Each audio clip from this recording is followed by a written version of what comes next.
Hello students, welcome back to another video. Students, বহুদিন পর আমরা আবার নতুন ভিডিওতে এসেছি। আজকের ভিডিওটি একটু অন্য ধরনের। আজকের ভিডিওতে আমরা জানাবো কিছু এডুকেশনাল বিষয়, যেই বিষয়ের উপর আমরা বিভিন্ন ধরনের বছর বছর ধরে কাজ করে আসছি চলছে। আর 2 মাস পর আমাদের এইচএসের ভাই বোনরা এইচএস পরীক্ষা দেবে। তারপরে তারা বিভিন্ন রাস্তা খুঁজে তারা বিভিন্ন জায়গায় অ্যাডমিশন নিতে চলে যায়। অনেক সময় অনেক বন্ধু বান্ধব যারা সঠিক ইনফরমেশন না পাওয়ার কারণে তাদের কেরিয়ারটা একটু অন্যদিকে চলে যায় এবং শেষের দিকে তারা বুঝতে পারে না যে তারা কি করবে, তারা লাইফে কি নিয়ে আর একটু যেতে পারতো, তারা শুরুর দিকে কি চেঞ্জ করলে তাদের লাইফটা আর একটু সুন্দর হতো। তো সেই সমস্ত জিনিস নিয়ে আমরা আজকে আলোচনা করব। দেখো বন্ধুরা, তুমি আর্টস নিয়ে পড়ো বা সায়েন্স নিয়ে পড়ো বা কমার্স নিয়ে পড়ো, সেটা কোনো ব্যাপার না। ব্যাপারটা হচ্ছে তুমি সায়েন্স বা আর্টস নিয়ে পড়ার পর তোমার নেক্সট স্টেজটা তুমি কি বিবেচনা করছো বা নেক্সট তোমার টপিকটা তুমি কি নিচ্ছ।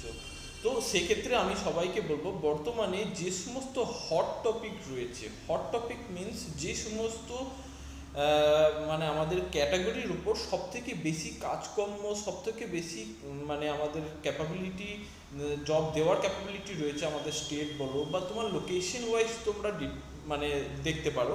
তো সেই সমস্ত জিনিসগুলোকে প্রথমে অ্যানালাইসিস করতে হবে, তারপরে তোমাদেরকে ডিসাইড করতে হবে যে তোমরা কি করতে পারো।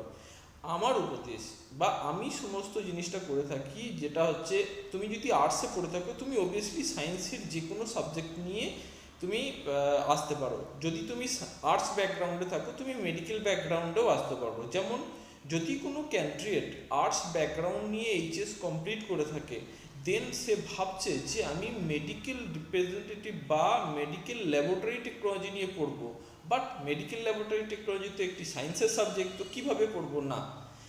কিছু কিছু কলেজ রয়েছে যেই সমস্ত কলেজ স্টুডেন্ট তৈরি করার জন্যই বসে রয়েছে। আমার জানাশোনা একটা কলেজ রয়েছে যেখানে 20 বছরের বেশি পুরনো কলেজ, এবং এখানে অনেক প্রতিষ্ঠিত ছেলে এখনো পর্যন্ত মার্কেটে ভালো কাজ করছে। একটা medical lab technician candidate pass out করার পর তার স্টার্টিং স্যালারি হয় মিনিমাম 30,000 থেকে 35,000। তো যদি কোনো ক্যান্ডিডেট আর্টস ব্যাকগ্রাউন্ডও হয় সেটা কোনো ব্যাপার না, বাট তাকে কিন্তু ট্রেডটা ঠিক চুজ করতে হবে তার নেক্সট কেরিয়ারের জন্য। তাহলে নেক্সট কেরিয়ারের পরই কিন্তু তার ইনকাম করার সময়, তখন কিন্তু আর তার ফ্যামিলি বা তার গার্জেনের কাছে হাত পাতার সময় নয়।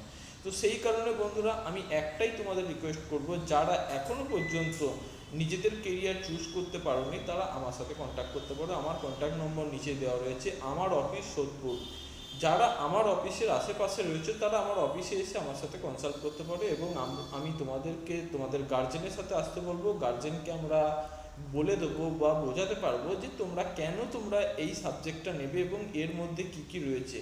আরও বিভিন্ন সাবজেক্ট রয়েছে যেই সাবজেক্ট নিয়ে আমরা আলোচনা করতে পারবো ডিটেলসে, এবং আমাদের কাছে সঠিক প্রুফ রয়েছে।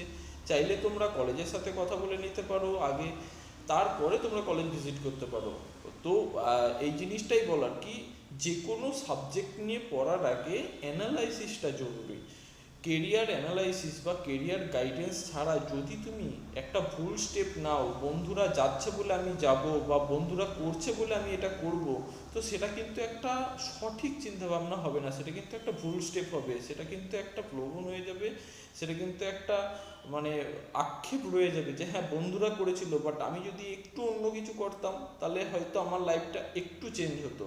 তো এই জিনিসটাই আমি তোমাদের বলবো, সঠিক চিন্তা ভাবনা করো, সঠিকভাবে তোমরা জিনিসটাকে এগিয়ে নিয়ে যাও, তবেই হয়তো লাইফে কিছু করতে পারবে।